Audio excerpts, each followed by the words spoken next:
ദേശീയപാതയുടെ service road ഭൂമികുലുക്കത്തിൽപ്പെട്ടതുപോലെ തകർന്നു.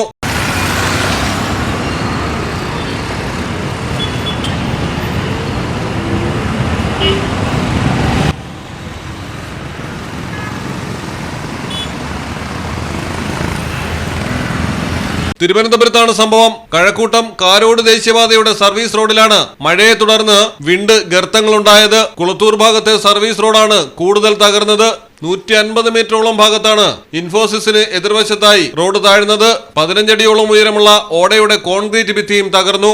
2 മാസം മുൻപ് ഈ ഭാഗത്ത് റോഡിൽ വിള്ളൽ കണ്ടെത്തിയിരുന്നു. ഒരാഴ്ച മുൻപ് പരിഹരിക്കാനുള്ള ജോലി ആരംഭിച്ചെങ്കിലും മഴയെ തുടർന്ന് ഈ വിധം തകരുകയായിരുന്നു. തിരക്കില്ലാത്ത സമയമായതിനാൽ മറ്റ് അപകടങ്ങളുണ്ടായില്ല. മലയാളം ടെലിവിഷൻ, തിരുവനന്തപുരം. 33ാം വാർഷികാഘോഷങ്ങളുടെ ഭാഗമായി സഫ ജ്വല്ലറി ഷോറൂമുകളിൽ വമ്പൻ ഓഫറുകൾ. ഓരോ പവൻ സ്വർണ്ണാഭരണം വാങ്ങുമ്പോഴും 2500 രൂപ അധികം ഡിസ്കൗണ്ട്. സഫ ജ്വല്ലറിയിൽ നിന്നും വാങ്ങിയ പഴയ സ്വർണ്ണാഭരണങ്ങൾ മാറ്റിയെടുക്കുമ്പോൾ നേടാം ഗ്രാമിന് മാർക്കറ്റ് വിലയേക്കാൾ 33 രൂപ അധികം. ഓരോ 1 ലക്ഷം രൂപയുടെ ഡയമണ്ട് പർച്ചേസിനും ഡയമണ്ട് റിംഗ് സൗജന്യം. ഓരോ 10,000 രൂപയുടെ ഡയമണ്ട് പർച്ചേസിനും ഗോൾഡ് കോയിൻ സമ്മാനം.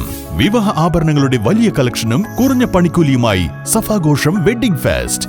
ഡയമണ്ട് ആഭരണങ്ങളുടെ വൈവിധ്യമാർന്ന കളക്ഷൻസുമായി എലോറ ഡയമണ്ട് എക്സിബിഷൻ. ഈ ഓഫർ ജനുവരി 17 മുതൽ ഫെബ്രുവരി 10 വരെ സഫ ജ്വല്ലറിയുടെ എല്ലാ ഷോറൂമുകളിലും. സഫാഘോഷത്തിലേക്ക് ഏവർക്കും സ്വാഗതം. സഫ ജ്വല്ലറി.